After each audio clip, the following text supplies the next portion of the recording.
I'm inside a dimly lit garage, the desert highway kind you see in old movies where grizzled mechanics in dusty coveralls repair overheated radiators. Everything about it is standard issue: the oil-stained concrete floor, the grimy cinder block walls, the grimy windows and rusted metal frames. But this garage is a control center. Instead of workbenches and tires, it houses 2 ranks of electrical transformers or network servers or something the size and general shape of vending machines. Their blinking lights set into dark gray metal surfaces, wires and knobs and buttons everywhere. I'm part of a team that runs these things, and the whole operation has been engineered to perform an execution.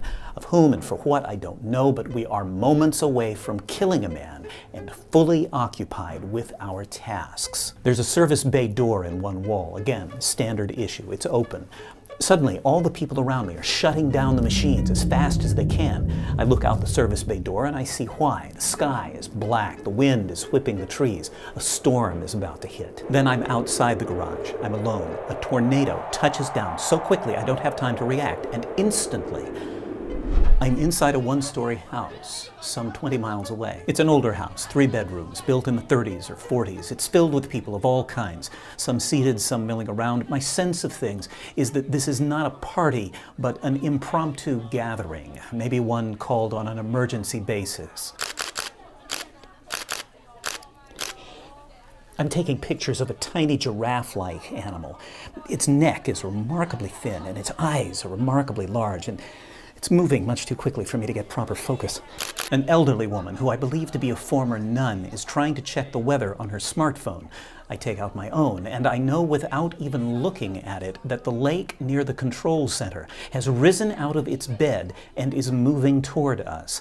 The storm, the wind, and the lake are headed our way.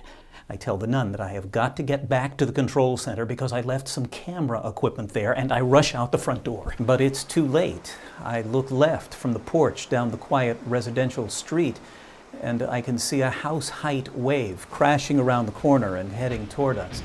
It's carrying cars and debris with it, very much like the Fukushima flood.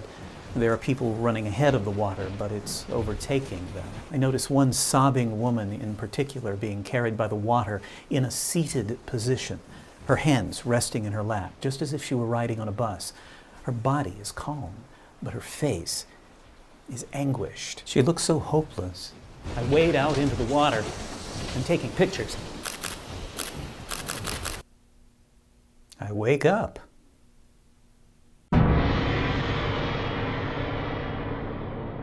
This is Acadia, and she approved this message.